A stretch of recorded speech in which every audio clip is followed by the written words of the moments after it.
सबसे ज्यादा इन दिनों चर्चा जो है वह है कि पाकिस्तान को पता ही नहीं कि भारत की क्षमता क्या है, भारत की सामरिक शक्ति क्या है, और इसके लिए वो जासूसी के अलग अलग तरीके निकाल रहा है। अब एक नया तरीका निकला है कि ब्लॉगर को ले आइए, जो ट्रैवल के बारे में बताते हैं उनको पकड़िए। ये लो हैंगिंग फ्रूट जो कह सकते हैं, या फिर जिनको आसानी से फंसाया जा सकता है, उनको फंसा रहा है। और ऑपरेशन सिंदूर के बाद इसका खुलासा इस कदर हुआ है कि सब चौंक गए हैं। हमारे साथ यूपी के पूर्व डीजीपी साहब हैं, इनसे मैं इस पर रिएक्शन लूंगा, विक्रम सिंह साहब से। लेकिन उससे पहले एक नज़र एक कहानी पर देख लीजिए कि आखिर ये मामला कितना दिलचस्प या किस तरह भयानक है।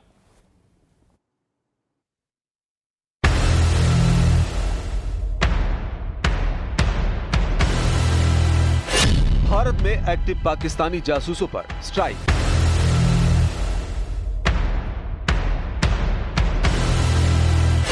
ग्यारह दिन 3 राज्य 8 जासूस गिरफ्तार।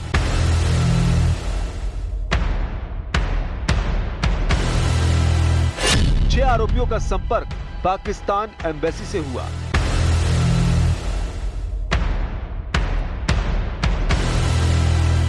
सभी आरोपियों की उम्र 20 से 35 साल के बीच।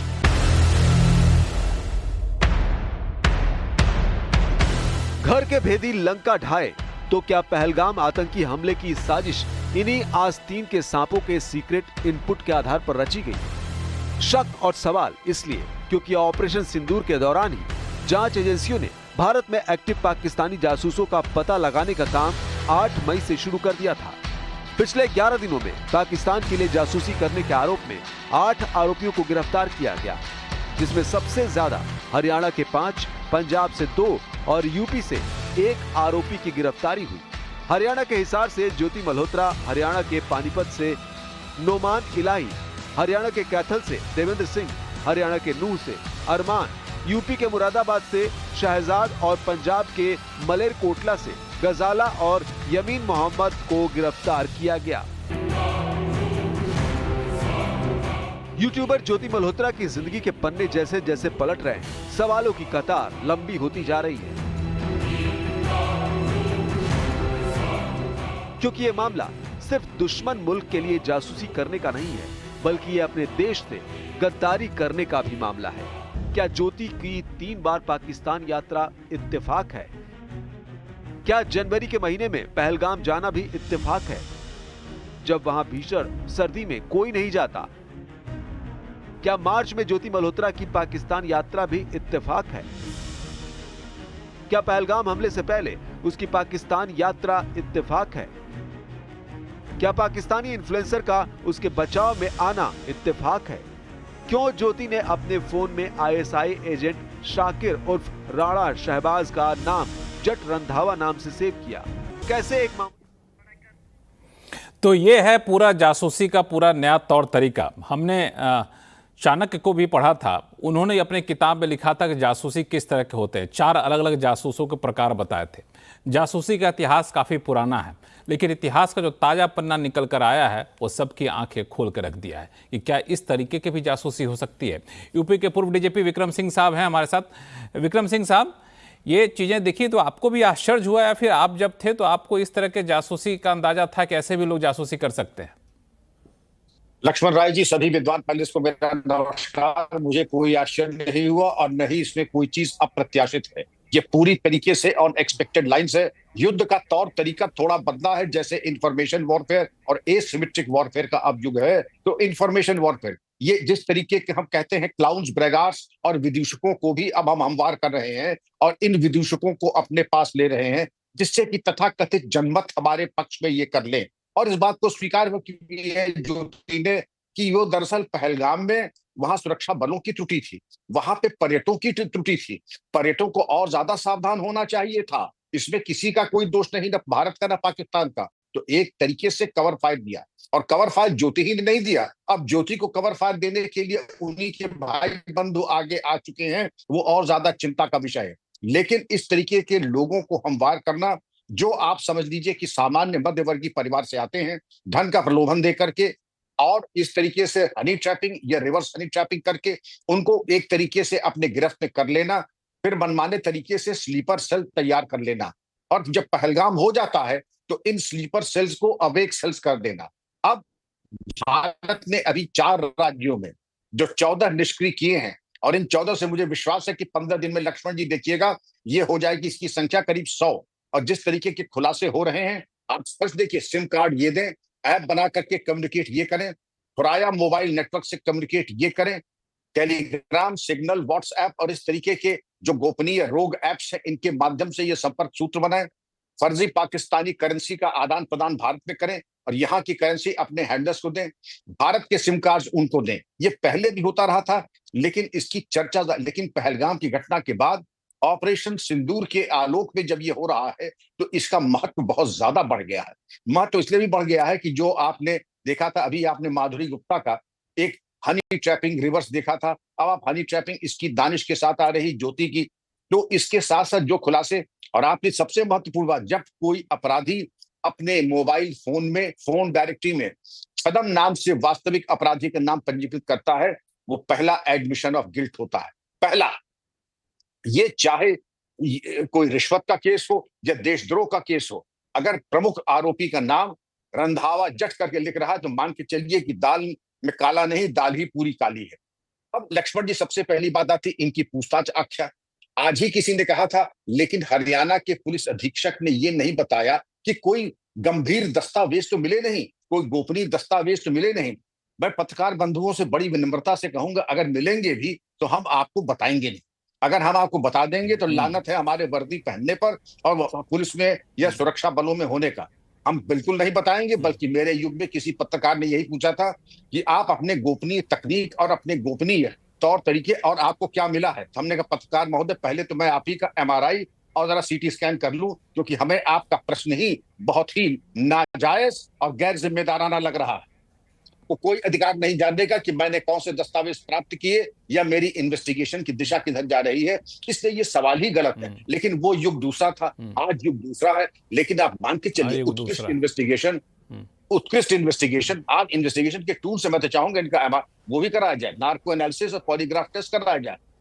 हम लोगों के पास जो लाइट डिटेक्टर था, वो तो एज ओल्ड था, उसका कहने की आवश्यकता नहीं है, जो दशकों से चला रहा था, उसके अलावा कोई टूल ऑफ इन्वेस्टिगेशन नहीं था। होशियार को इशारा काफी है। अब हमारे पास न लाइट डिटेक्टर टेस्ट, न पॉलीग्राफ टेस्ट, न MRI, ये सब चीजें नहीं थी। लेकिन अब जो है, जो टूल्स आ गए हैं, आप मान के चलिए कि जो कुछ भी ज्योति के पास है, फाइनेंशियल ट्रेस है, फॉरेंसिक और इन्वेस्टिगेशन है, उसके मोबाइल फोन का, लैपटॉप का, उससे जो चौंकाने वाले तथ्य आएंगे, संपर्क सूत्र आएंगे, हम देख रहे हैं देश के सामने। वो जब आएगा तब आप खुद देखेंगे कि नमक हरामी, मैं इसको गद्दार नहीं कहता हूं, क्षमा कीजिएगा आपका सब, नमक हरामी की पराकाष्ठा अगर कोई होती है, जिस लड़की ने अपने कुल, वंश और परिवार की इज्जत को मटियामेट कर दिया है। बिल्कुल, नमक हरामी की प्रकाष्ठा कुछ होती है तो वो यहाँ पे देखने को मिल रहा है। मेजर जनरल के सिन्हा साहब, पहले जो परंपरागत तरीके से हम लोग देखा करते थे कि जो प्रशासन या सरकार के अंग है, सेना के अंग है, जो लोग हैं, सब पर बड़ी पैनी नज़र रखी जाती थी, कहीं वो जासूसी में तो नहीं है, कहीं किसी ने फंसा तो नहीं लिया विपक्ष दुश्मन देशों ने। लेकिन अब ये जो नया तरीका आया, आप लोगों के लिए एक चिंता का विषय है? देखिए लक्ष्मण जी, ये बहुत बड़ी चिंता का विषय है। जो आप इसको मैं ये मानता हूँ, अंडरग्राउंड वर्कर्स या ओवरग्राउंड वर्किंग की एक कॉन्सेप्ट है, जो कि बहुत बार पहले से बोली जा रही थी, मगर उसका संज्ञान सभी अभी ले रहे हैं। देखिए, सबसे बड़ा खतरा किसी भी देश को अपनी इंटरनल होता है। यदि आपकी मेजर पॉपुलेशन, ऐसा विक्रम साहब कह रहे थे कि इसकी संख्या 100 के आसपास पहुंच जाएगी, मेरे ख्याल से उससे भी ज़्यादा है। और जो आजकल का नया है, जो आपने देखा, ये सारे सोशल मीडिया से बिलोंग करते हैं, यूट्यूबर हैं, कोई इन्फ्लुएंसर है, जिनकी पकड़ बहुत आसान है कि जो ब्लरिंग ऑफ जो है ना, सीमाओं की ब्लरिंग बहुत ज़्यादा हो चुकी है। आप एक सेकंड में ही बात कर सकते हैं। देखिए, अभी पाकिस्तान के आप कई चैनलों में बहुत सारे लोग आते हैं, वो खुल करके बातें होती हैं, हम लोग को भी कभी कभी उनसे बातें करनी पड़ती है, क्योंकि सोशल मीडिया का ज़माना है। तो सबसे पहले ये देखना होगा कि 1948 में ISI बनी थी, 1947 में भारत और पाकिस्तान आज़ाद हुआ अपने अपने तरीके से, और उसके बाद ISI की संरचना की गई, जो डीप स्टेट ऑफ पाकिस्तान, 1948। और रॉ कब आया? 1968 में, 65 वॉर के बाद, 3 साल बाद आई ये रॉ की। और रॉ ने बहुत अच्छे तरीके से अब काम किया है, उसकी चीज़ें आप देख रहे हैं पूरे विश्व में वो फैले हैं। तो ISI की साथ तरह जो तरीका है, वो इतना पुराना और इतना डीप है कि आपको चीज़ें होती हैं मगर हम सब जीत जाते हैं, ज़मीनों पर जीत जाते हैं, मगर फिर आपको टेबलों पे हारना पड़ता है। वो रॉ करता है, उसके डीप स्टेट करते हैं, और डीप स्टेट जो आपको जियोपॉलिटिकली, जियो स्ट्रैटेजिकली उसकी रीच है, क्योंकि बहुत पुराना है। यदि कोई कहता है मैं नहीं कहूँगा, मगर मैं ये भी बता दूँ आपको, इशारों में अभी हमारी बात हो रही थी फील्ड मार्शल साहब, हम उनको मैं उनको जिहादी कहता हूँ, समझ नहीं रहा, उनका नाम नहीं चेंज होना चाहिए। ही इज़ ए एसेट, मैं उसका भी नहीं नाम लूँगा, केवल वेस्ट की आपको मैं बता दूँ। वो यदि उनके बारे में इतिहास नहीं पढ़ा है तो हम लोगों को सारा ज़रा डीप रिसर्च करनी चाहिए। He is not from the regular military, वो आए हैं 1978 के समय। He is the classmate of David Headley, जो अभी आपके पास यहाँ बैठा हुआ जिसका चल रहा है, वो उसका क्लासमेट है। वहाँ के मिलिट्री स्कूल के, वो नहीं मिलिट्री स्कूल की बात कर रहा हूँ NDI, वो जो जहादी पैदा करते हैं, उनका नेटवर्किंग बहुत बड़ा है। ये इसी नेटवर्किंग के ऊपर में आज अमेरिका के भी क्रिप्टो करेंसी चल रही है साहब। क्रिप्टो करेंसी आप उसका सेंटर बन रहा है पाकिस्तान। मैं आपको फिर से बताता हूं, आपके रॉ मटेरियल, तो इतनी मत समझें कि यदि इसको किनारे कर देंगे तो पाकिस्तान आर्मी के अंदर इतनी डिवाइड है, इतनी वहां पर 9 कोरे हैं, पूरी डिवाइडेड है वो आप, और उसके अंदर में सबका अपना अपना पकड़ है। ऐसे कह देना कि इसको हम, इतना आसान नहीं है साहब। इसने आज जो आप चाइना का देखते हैं पकड़, पहली बार चाइना ने कहा है, इसके पहले नहीं कहा। चाइना ने जिस दिन हमारी सीज फायर की बात हो रही थी उनकी तरफ से जब आई, और जो कि टेम्पररी है और वेरी परमानेंट नहीं है, ये कभी भी हमारा, क्योंकि ये तो देखिए उस समय पहली बार चाइना ने कहा, अपनी पूरी इतिहास देख लीजिए, इन्होंने ससगाम वैली दे दिया था 63 के बाद। उन्होंने कहा है कि उसकी जो भूमि की कहते हैं टेरिटोरियल इंटीग्रिटी ऑफ पाकिस्तान, और उसके बाद कहता है हम पाकिस्तान के साथ खड़े हैं। कभी नहीं कहा उसने। 99 की कारगिल वॉर के समय भी ये भाग रहे थे मुशर्रफ साहब, पाकिस्तान, चाइना ने नहीं कहा था। तो परिस्थितियां पूरी बदली हुई हैं, हम इसको टेम्पलेटिंग तो कर नहीं सकते। जो मैंने बताया वो ऐसा नहीं, ये ठीक है मगर बहुत डीप है साहब। और इसलिए ये जो आपकी वाटर वॉर चली है, इसको हमने रोका नहीं है, ये थमा नहीं है, क्योंकि ये कितना लंबा चलेगा। क्योंकि यदि आपको जियो स्ट्रैटेजिक, इसमें बांग्लादेश है, इसमें चाइना है, इसके अंदर डीप स्टेट्स हैं, एंड मैं आपको फिर इशारे, he is the asset, he is not the asset of ISI, he is the asset of west. जो कर रहे हैं, ये सेंट मार्टिन की बात होती है, जो मोहम्मद यूनुस जाते हैं चाइना में और आकर के बोलते हैं कि लैंडलॉक्ड है 7 स्टेट्स ऑफ इंडिया। तो हमारी आकलन में कहीं भी गलती नहीं होनी चाहिए, और मैं इस भुलेखे में नहीं हूँ, हाँ, कि मैं उतने ये जो होगा वो तो आएगा, कल पता चल जाएगा कि इज साइड लाइन और समवन हैज टेकन ओवर। तो हमें थोड़ा डीप पढ़ना पड़ेगा। और हम जो बात कर रहे हैं, आपने बड़े अच्छे एक ही लाइन में आपने सारी बातें कह दी कि जी, हाँ, अपने एक ही लाइन में कह दी कि वो एक एसेट है वेस्ट के लिए, इससे ज्यादा underground worker is the biggest threat to this country.